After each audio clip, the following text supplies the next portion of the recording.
শ্রী শ্রীমদ্ভাগবতে দশম স্কন্ধে নবম অধ্যায়ে শ্রী দামবন্ধন লীলা বর্ণন প্রসঙ্গে ভাগবত প্রবক্তাচরণ পরম পূজ্যপাদ শ্রীল সুখদেব গোস্বামী চরণ তিনি বলছেন, কৃষ্ণস্তু গৃহকৃত্যেষু ব্যগ্রায়াং মাতরি প্রভু অদ্রাক্ষিত অর্জুনৌ পূর্বৌ গুচ্ছবৌ ধনদাত্মজৌ পুরা নারদ শাপেন বৃক্ষতাং প্রাপিতৌ মদাৎ নলকুবর মণিগ্রীবা বিতিক্ষেতৌ শ্রিয়ান্বিতৌ। মা যশোদা শ্রীকৃষ্ণের উদরে তিনি রজ্জু বেষ্টন করে আর পৃষ্ঠদেশে বন্ধন করলেন এবং সেই বন্ধন উদ্বৃত্ত রজ্জু সেটিকে উলুখলের সঙ্গে বেঁধে দিলেন। মা মনে মনে ভাবছেন যে তার শিশুপুত্র কখনোই এই বন্ধনের থেকে নিজেকে মুক্ত করতে পারবে না। তখন মা নিশ্চিন্ত হয়ে গেল, আমার এই চঞ্চল পুত্র আর কোথায় পলায়ন করবে না। মা যশোদা মনে ভাবছে যে আমার ভয়ে কখনোই আর নবনীত প্রভৃতি চুরি করবে না। এই মনে করে মা ভাবলেন যে অনেক বেলা হয়ে গেল, দুষ্ট বালকের ভোজনে কি ব্যবস্থা করব। আজ তো ঘরে এক বিন্দু নবনীত নাই, সব তো এঠোকাটা করে দিয়েছে, বানরকে খাইয়ে দিয়েছে, কিংবা দধি দুগ্ধ নাই। দুষ্ট বালক সবই নষ্ট করেছে। আর নবনীত চরি দধি ভাণ্ড ভগ্ন করে আমার ভয়ে পলায়ন করতে গিয়ে অনেক পরিশ্রম হয়েছে, দৌড়া দৌড়ি, কান্না কাটি, কত অনুনয় বিনয়, নিশ্চয়ই ক্ষুধায় কাতর হয়ে পড়েছে, পরিশ্রান্ত হয়ে। আমি এখন ওকে কি খেতে দেব?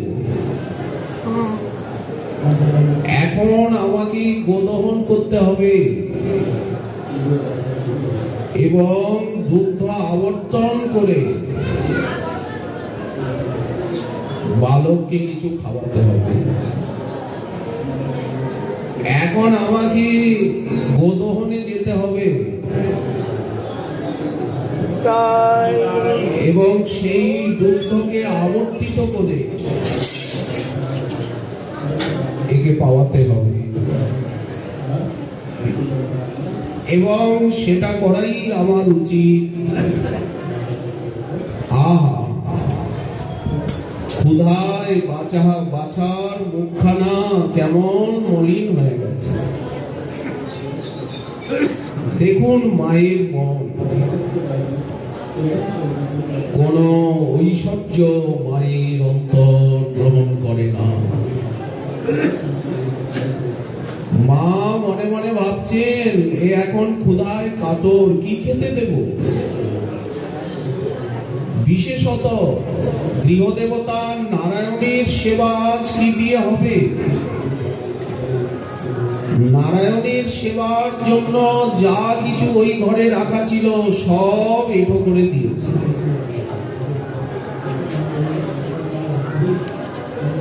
অতিথির সেবাই বা কি দিয়ে হবে? অতএব সব বানরের উচ্ছিষ্ট আমাকে এগুলি সব ফেলে ঘর ধুয়ে মুছে পরিষ্কার করতে হবে। অনেক কাজ বেড়ে গেছে আজ। সুতরাং আমাকে আর একে নিয়ে বসে থাকলে হবে না। আজ গৃহদাসীগণ তারা কেউ নেই। এই সমস্ত কথা চিন্তা করে মা সেখানে উপস্থিত যে প্রতিবেশিনী গোপী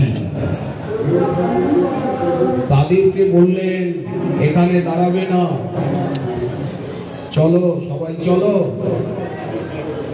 যে যার ঘরে যাও, ওর কাছে কেউ দাঁড়াতে পারবে না, চলো আমরা স্থানান্তরে যাই। দুষ্ট বালক উলুখলে বদ্ধ হয়ে একাকী থাকুক এইখানে। মা আঙুল নাচাচ্ছেন, ওকে একা থাকতে দাও। কৃত কর্মের ফল ভোগ করুন।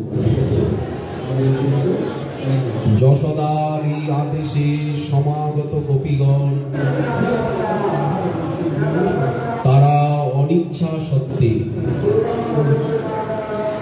সেই স্থানের থেকে একে একে তারা স্থানান্তরে গমন করলেন। যশোদা তখন শ্রীকৃষ্ণকে ভয় দেখিয়ে আর রুক্ষস্বরে বলছেন, যদি স্বপ্নসী গচ্ছতম অরে চঞ্চল চেষ্টিত। রে চঞ্চল বালক, আমি তোকে বেঁধে রাখলাম,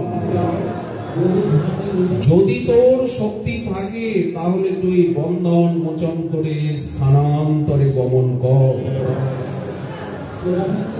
দেখি কেমন তোর শক্তি। মা বিপুল স্পর্ধা সহকারে সর্বশক্তিমান কৃষ্ণকে এই কথা বলে সদর্পে পা ফেলে দুমদাম করে চরণ ফেলে মা অন্তঃপুরের ভিতরে প্রবেশ করলেন। গৃহ কার্যে মনোনিবেশ করলেন। ভাঙা হাড়ি ফেলে দিয়ে মা জল দিয়ে সব ধৌত করে পরিষ্কার পরিচ্ছন্ন করছেন। বানরের ঠোকাটা হাড়িগুলি সব ফেলছেন, গোদহন করছেন। মার যে কাজ, সমাগতা গোপীগণ তারাও যশোদার ভয়ে একা একা চলে গেলেন সব একে একে।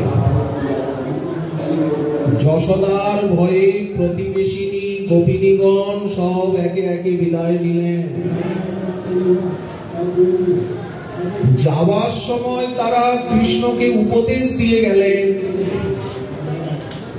বাপ নীলমণি, আর কখনো তুমি চুরি করো না, আর কোনদিন দধি ভাণ্ড ভেঙো না। বাপ নীলমণি, কেঁদো না, কোনদিন ভাঙবে না তো দইয়ের হাড়ি, আর চুরি করবে না তো। গোপালের সজল কাদু কাদু মুখখানার দিকে তাকিয়ে গোপিনীরা একে একে উপদেশ দিয়ে আর বিদায়। কারণ মা এখানে থাকলে বকবে, যার মায়াজালে অনন্ত ব্রহ্মাণ্ডের জীবগণ তারা বহির্মুখ হয়ে অনাদিকাল থেকে বদ্ধ, যার কৃপারজ্জুতে সারা ব্রহ্মাণ্ড এবং বৈকুণ্ঠস্থিত ভক্তবৃন্দ চিরবদ্ধ,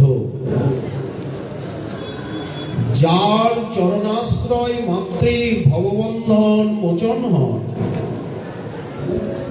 সেই সর্বেশ্বর সর্বনিয়ন্তা শ্রীহরি, যিনি সকলকে বেঁধে রেখেছেন মায়া ডোরে, কৃপা ডোরে। দুই ভাবে বহির্মুখদেরকে বেঁধেছেন মায়া ডোরে, আর উন্মুখ যারা তাদেরকে বেঁধে রেখেছেন কৃপা ডোরে। সেই স্বয়ং ভগবান আজ মা যশোদার রজ্জু বন্ধনে বদ্ধ হয়ে নির্জন নন্দ প্রাঙ্গণের এক প্রান্তে বসে রইলেন। শত চেষ্টা করেও মাতৃদন্ত বন্ধনের থেকে মুক্তি লাভ করতে পারলেন না। গোপাল অনেক চেষ্টা করল। উলুখলে যে গিরোটা দেওয়া ছিল সেই গিরোটাও কিছুতে খুলতে পারলেন না।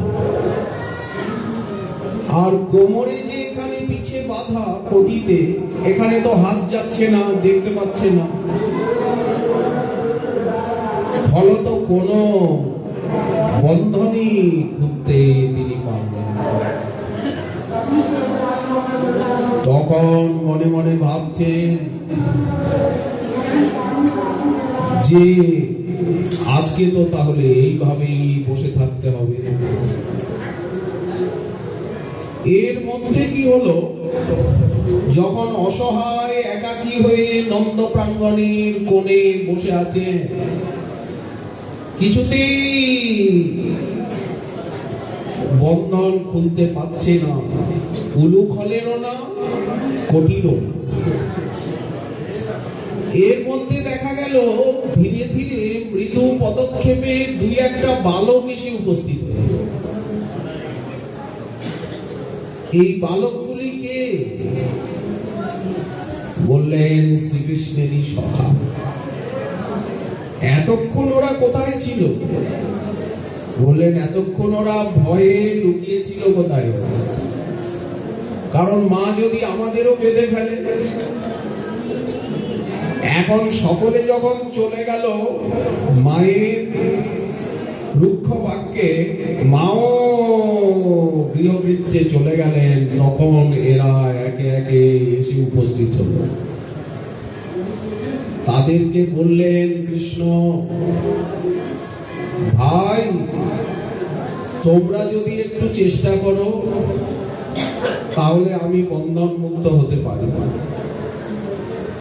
মা আমার পিছনের দিকে উলুখল স্থাপন করে আর তার সঙ্গে আমার উদরের এই যে রজ্জুটা দেখেছ না বেঁধে রেখেছে, আমি হাত বাড়িয়েও পারছি না। তোমরা যদি আমার পিছনে গিয়ে আর উলুখলের বন্ধনটা খুলে দাও, তাহলে আমি উদরের বন্ধন খুলে আর তোমাদের সঙ্গে বাড়ির বাইরে যাব। আজকে যত গোপী এসে আর মাকে দড়ি জুগিয়েছে,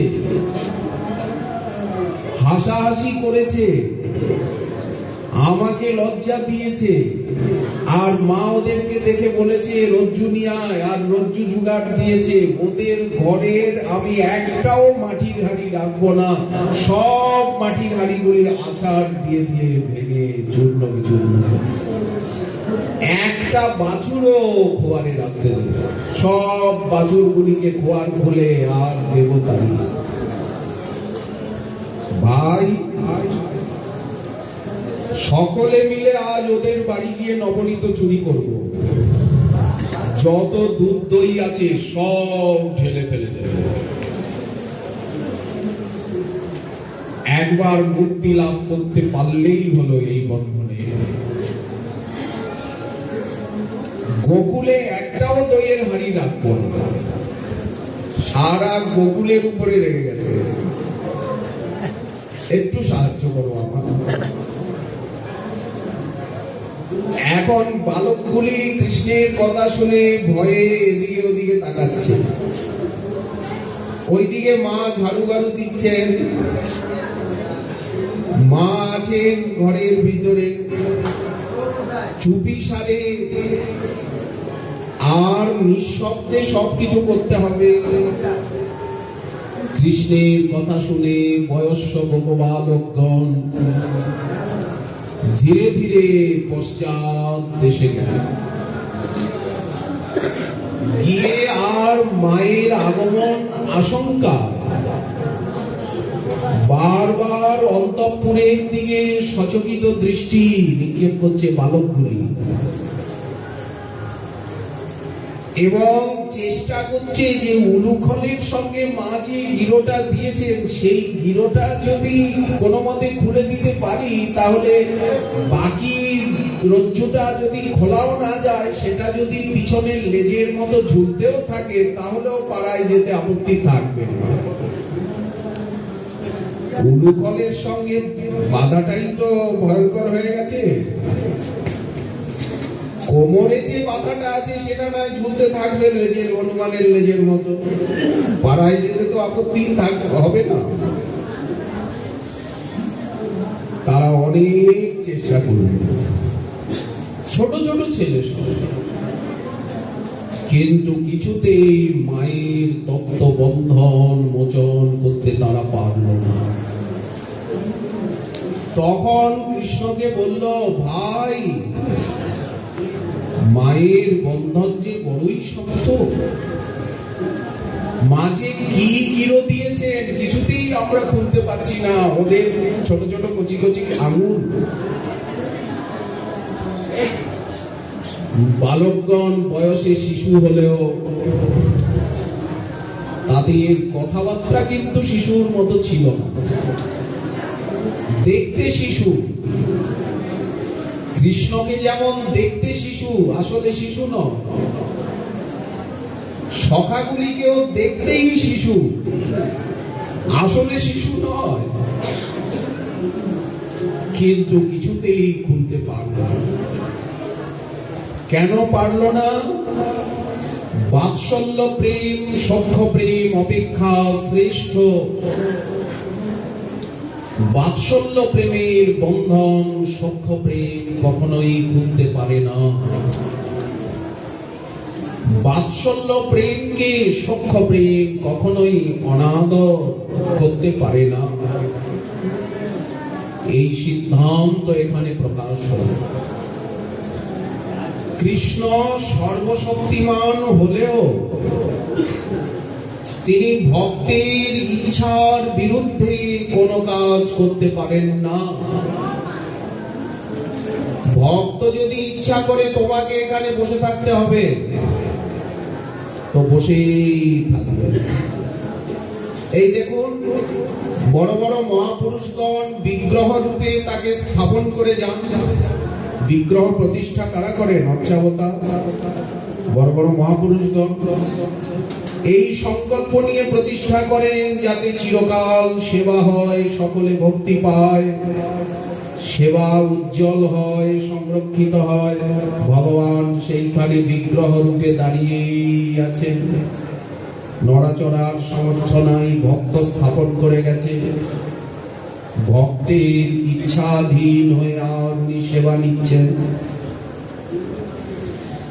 তাহলে ভগবত তত্ত্ব সর্বদা ভক্ত তত্ত্বের অধীন, ভক্তির অধীন ভগবান। ভক্ত যদি ওনাকে দাঁড় করিয়ে রেখে যায় তো উনি দাঁড়িয়ে থাকতে বাধ্য। ভক্ত যদি ওনাকে স্থাপন করে যায় জগতে, মায়ার জগতে, ভক্তই তো ওনাকে স্থাপন করে, ওনাকে প্রচার করে। উনি আর নড়তে চড়তে পারেন না। মহারাজ ইন্দ্রদ্যুম্ন জগন্নাথ রূপে ওনাকে স্থাপন করলেন। এ কি আজকের কথা? কিন্তু হাজার হাজার বছর চলে গেল, জগন্নাথ রূপে এখনো স্থির। যেমন সেবার বিধান উনি করে গেছেন, সেই রকম সেবা চলছে। তো মা যশোদার ইচ্ছা যাতে ও এখানে একা বসে কষ্ট পায়, অর্থাৎ ওর স্বভাবের পরিবর্তন হয়, এই রকম চাঞ্চল্য চুরি যাতে না করে, ওই জন্য শ্রীকৃষ্ণ ইচ্ছা করলেও এখন উনি স্বতন্ত্র হতে পারবেন না, আজ খেলাধুলা করতে পারবেন না, সব বন্ধ।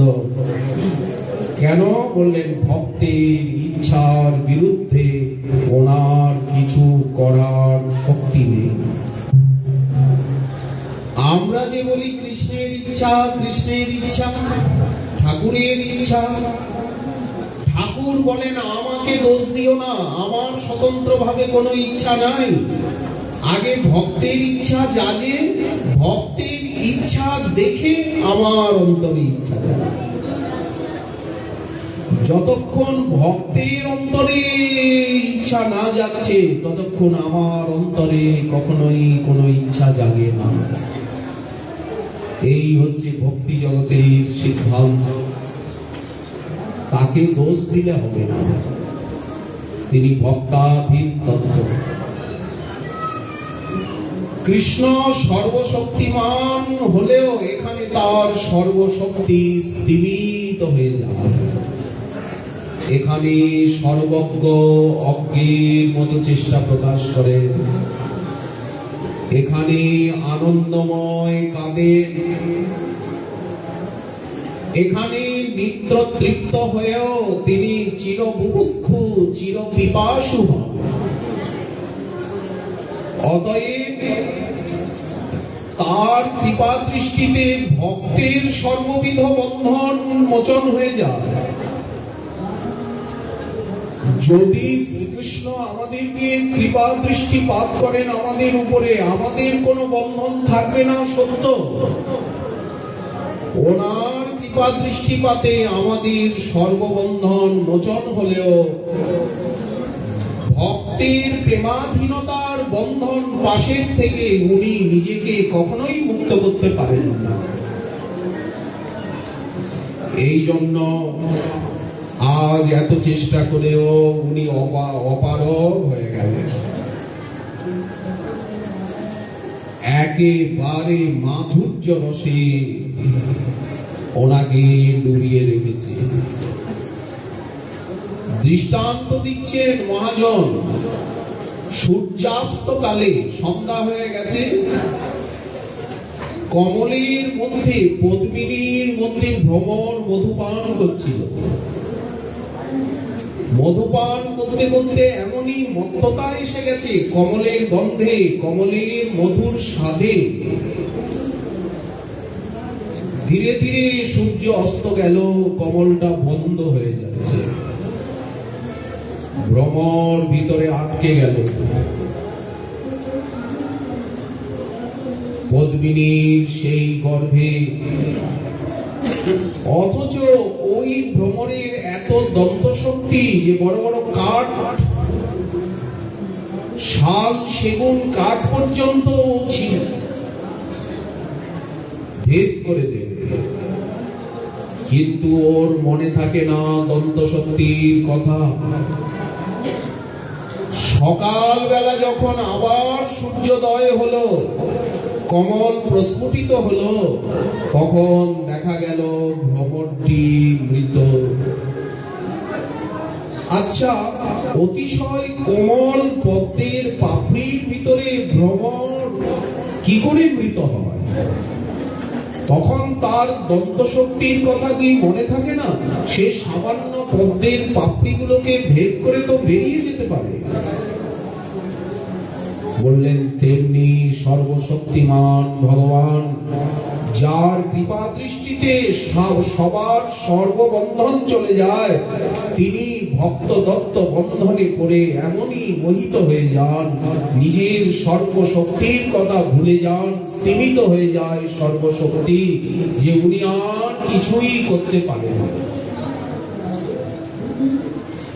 তো এখন যশোদা নন্দন কি করবেন? কিছুতেই ওরা বন্ধন খুলতে পারল না। শ্রীকৃষ্ণ বললেন, ভাই একটা কাজ করো,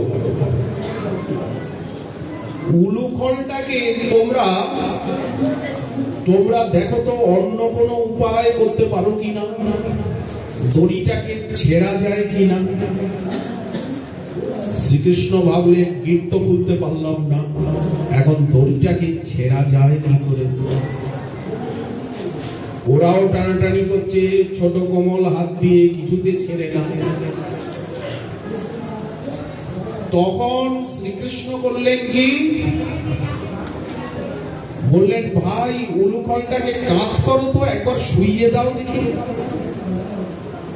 ওদের অভ্যাস হয়ে গেছে, ঘরে যত পিঁড়িগুলো আছে, পিঁড়িগুলো খেতে বসার কালে যে পিঁড়িগুলিতে বসে খায়, সেই পিঁড়িগুলো ওরা করে কি, ঘরের এদিক ওদিক করে, পিঁড়ির উপর পিঁড়ি, পিঁড়ির উপর পিঁড়ি, পিঁড়ির উপর পিঁড়ি উঁচু করে শিকায় যা কিছু হারিয়ে আছে পারতে চেষ্টা করে। পিঁড়ি টানাটানি অভ্যাস হয়ে গেছে। কাঠের যে সমস্ত হামল দিস্তা আছে, সেগুলি টানাটানি করার অভ্যাস হয়ে গেছে। কৃষ্ণ বলল, উলুখল বলতে কি, কাঠের হামল দিস্তা, ডমরুর মতো, কোমরটা সরু আর নিচেটাও স্থূল, উপরটাও স্থূল। সেকালের দিনে কাঠের বড় বড় হামল দিস্তা থাকতো, ওতে গম জব এগুলি মোটা হতো। কৃষ্ণ বলল, ভাই এই কাঠের উলুখলটাকে কাত করো দেখি, উল্টে ফেলো, দাও ধাক্কা। এখন কয়েকটি বালক মিলে উলুখলকে কাত করতে চেষ্টা করলো। উলুখল নড়ে না, সরে না। কেন নড়ে না, সরে না? বলেন, মা স্থাপন করে গেছে, মায়ের স্থাপিত, এই জন্য ওদের বল এবং শ্রীকৃষ্ণের ইচ্ছা শক্তি ওখানে কাজ করছে না। ওই যে আমরা বললাম, ভক্তের ইচ্ছা শক্তি এমনই শক্তি, ভক্তের ইচ্ছা। মহাপুরুষগণের কাছে কি থাকে? ইচ্ছা শক্তি, প্রার্থনা শক্তি, ইচ্ছা শক্তিতে তারা সবকিছু করে। সাধু মহাপুরুষগণ, ভক্তগণ জগতে যা কিছু করেন, প্রার্থনা শক্তিতে, ইচ্ছা শক্তিতে। সেটাও তাদের মনের ইচ্ছা এবং প্রার্থনা স্বতন্ত্রভাবে উদয় হয় না, ভক্তির আনুকূল্যে উদয় হয়, প্রতিকূলে উদয় হয় না।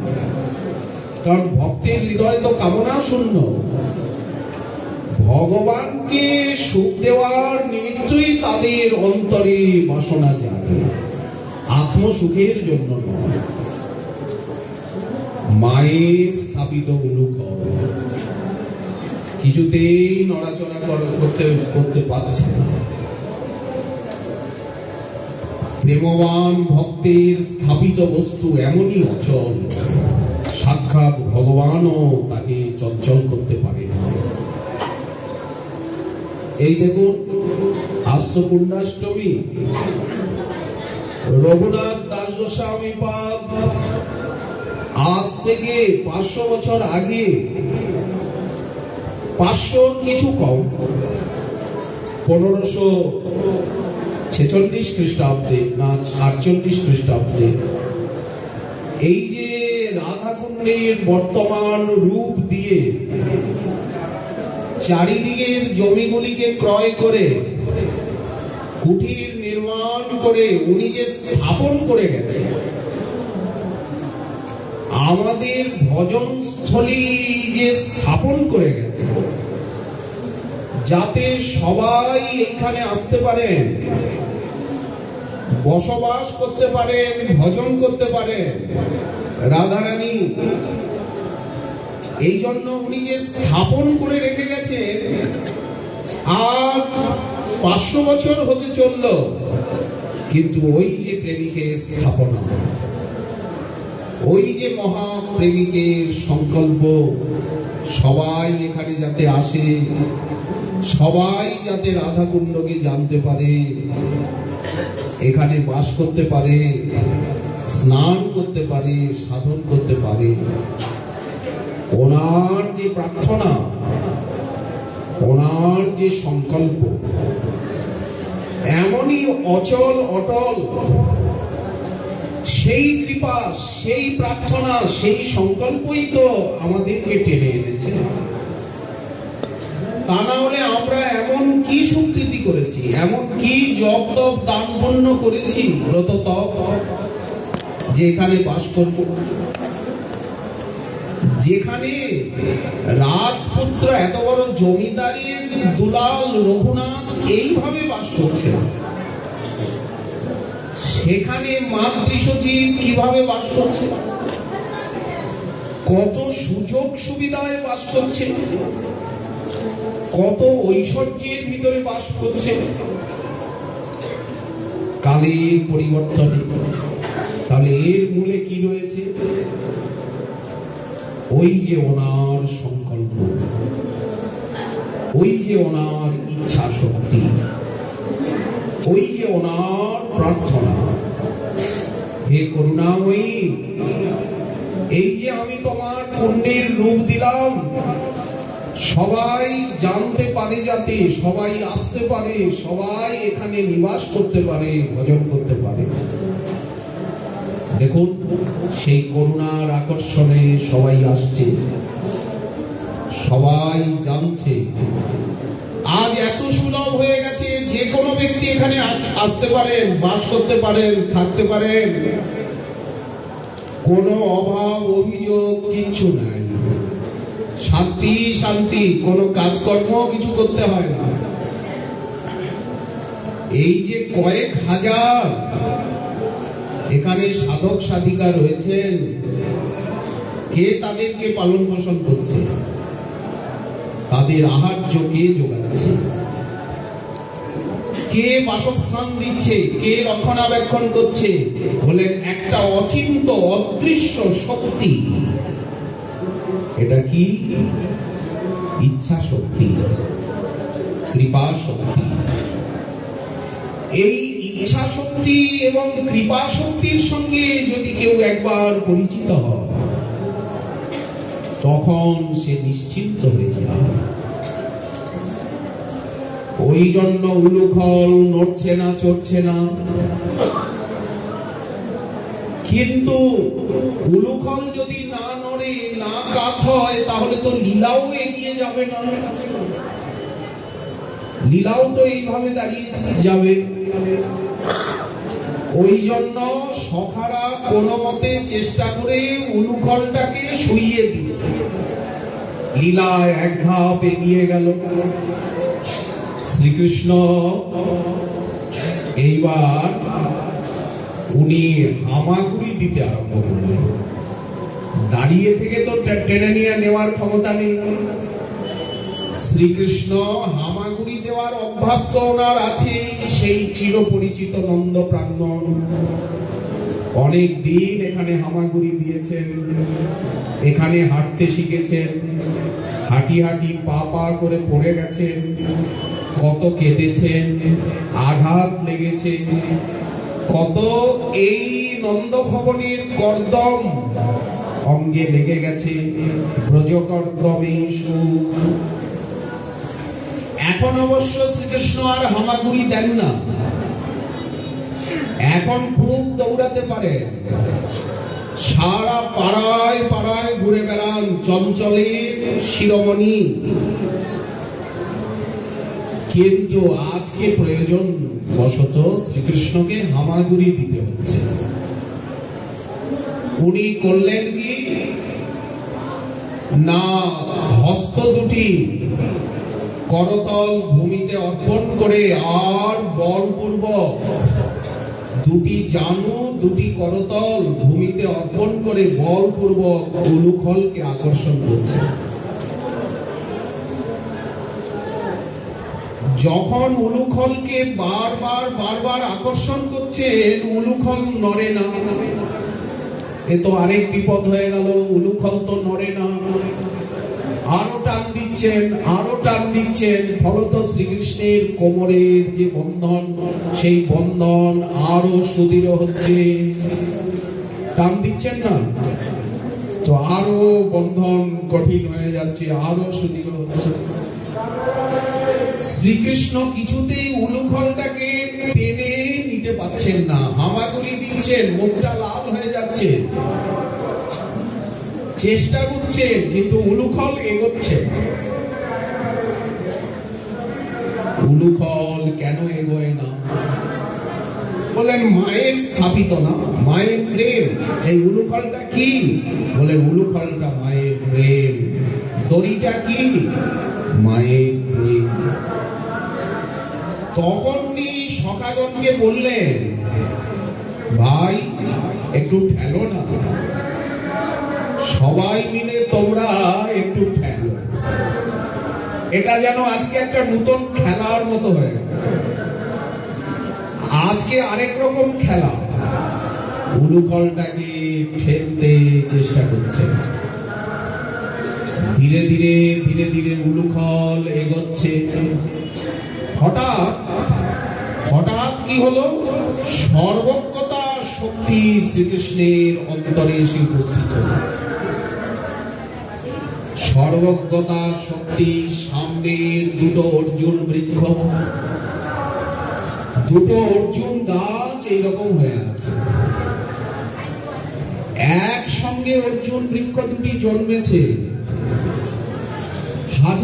হাজার বছর আগে থেকে এই নন্দ ভবন প্রাঙ্গণ কোণে অর্জুন গাছ দুটো দাঁড়িয়ে আছে। কত হাজার বছর আগে বললেন, তার নন্দ বাবার পূর্বপুরুষও জানেন কতদিনের পুরনো গাছ। শ্রীকৃষ্ণকে সর্বজ্ঞতা শক্তি বলে দিল, হে দামোদর, আপনার সম্মুখস্থিত ওই অর্জুন বৃক্ষ দুটি আপনারই কৃপা প্রাপ্তির আশায় দেবতার পরিমাণে শত বৎসর পূর্বের থেকে এই পৃথিবীতে এইখানে অপেক্ষা করে ঊর্ধ্ব বাহু হয়ে আর তপস্বীর মতো দাঁড়িয়ে আছে। এরা হচ্ছে কৈলাসপতি শ্রীমন মহাদেবের অনুচর কুবেরের দুই পুত্র। প্রভু হে, এদের নাম হচ্ছে নলকুবর মণিগ্রীব। এরা ধনমদে মত্ত হয়ে আপনার প্রিয় ভক্ত নারদের নিকট অপরাধী হয়েছে। দেবর্ষি নারদ কৃপা করে এদেরকে ব্রজেবাস দিয়েছে, আশীর্বাদ করেছে এরা আপনার স্পর্শ লাভ করবে, আপনার কৃপা পাবে। প্রভু হে দামোদর সেই সময় উপস্থিত। সর্বজ্ঞতা শক্তি বলছে, প্রভু দেবর্ষি নারদের বচনকে সত্য করতে হবে আপনাকে। আর একটু এগিয়ে চলুন প্রভু, আর একটু এগিয়ে চলুন। এরা বৃক্ষ নয়, এরা কুবেরের দুই পুত্র। পুরা নারদ শাপেন বৃক্ষতাং প্রাপিত মদা নলকুবর মণিগ্রীব ইতি খ্যাতৌ শ্রিয়ান্বিতৌ। দেখুন, যিনি উলুখলটা টানতে পারছেন না, উলুখলকে কাট করতে পারছেন না, সখার সহায়তা চাইছেন, নিমিষে তিনি জেনে নিলেন এদের পূর্বজন্মের কাহিনী, এদের উচ্ছৃঙ্খলতার কথা এবং দেবর্ষিপাদ নারদের কৃপারূপী অভিশাপ। অভিশাপ ছলে কৃপা, কৃপা দণ্ড। শ্রীমান মহাপ্রভুর কৃপা হলে আগামীকাল আবার রইলে বিষয় আশ্বাস